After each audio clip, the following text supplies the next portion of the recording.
आज की कड़ी में हम चर्चा करेंगे समाज और धर्म सुधारक गोविंद गुरु के योगदान के बारे में।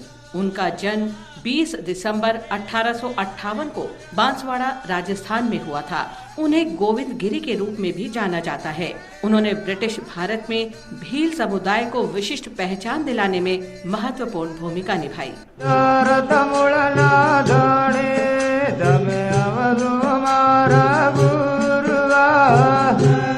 गोविंद गुरु ने 1899 और 1900 के भीषण अकाल के दौरान भील समुदाय के कल्याण के लिए काम करना शुरू किया और रियासतों द्वारा उन पर किए जा रहे अत्याचारों को उजागर किया। उन्होंने सामाजिक व्यवस्था का अध्ययन किया और शीघ्र इस बात को समझा कि शराब समाज में प्रचलित समस्याओं के मूल कारणों में से एक है। उन्होंने इस बुराई से लड़ने का फैसला किया और इसके लिए 1908 में भगत संप्रदाय की शुरुआत की।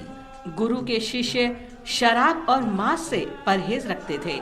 उन्होंने स्वच्छ पद्धतियों को अपनाने और बंधुआ मजदूरी का विरोध करने सहित कड़े नियमों का पालन किया।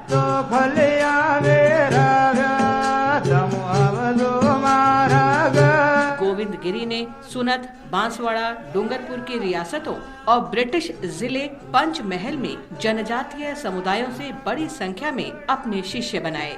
उनके सुधार कई रियासतों को रास नहीं आए क्योंकि शराब की दुकानों से राजस्व कम हो गया और मजदूर मिलना दुर्लभ हो गए। गोविंद गुरु को गिरफ्तार कर लिया गया। उन पर और दबाव बनाने के लिए उनकी पत्नी और बच्चे को भी गिरफ्तार कर लिया गया। अप्रैल 1913 में उन्हें बिना किसी मुकदमे के रिहा कर दिया गया और डूंगरपुर राज्य छोड़ने का आदेश दिया गया। नवंबर 1913 में तत्कालीन ईडर राज्य के शासक द्वारा गोविंद गुरु को पकड़ने के प्रयास के बाद गुरु और उनके अनुयायियों ने मानगढ़ में एक सुरक्षा ठिकाना कायम किया।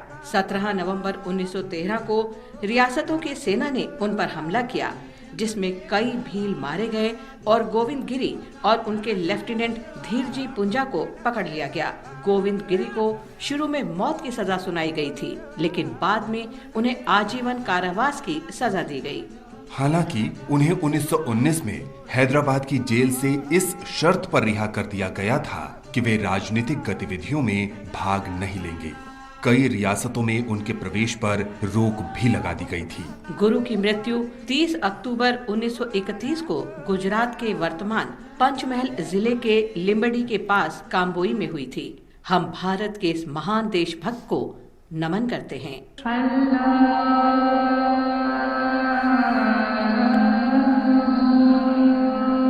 हम स्वतंत्रता सेनानी वक्कम मजीद को भी याद करते हैं, जिनका जन्म 20 दिसंबर 1909 को त्रावणकोर में हुआ था। बचपन से ही मजीद अपने चाचा वक्कम मौलवी और साथ ही नारायण गुरु के समाज सुधार आंदोलन से आकर्षित थे।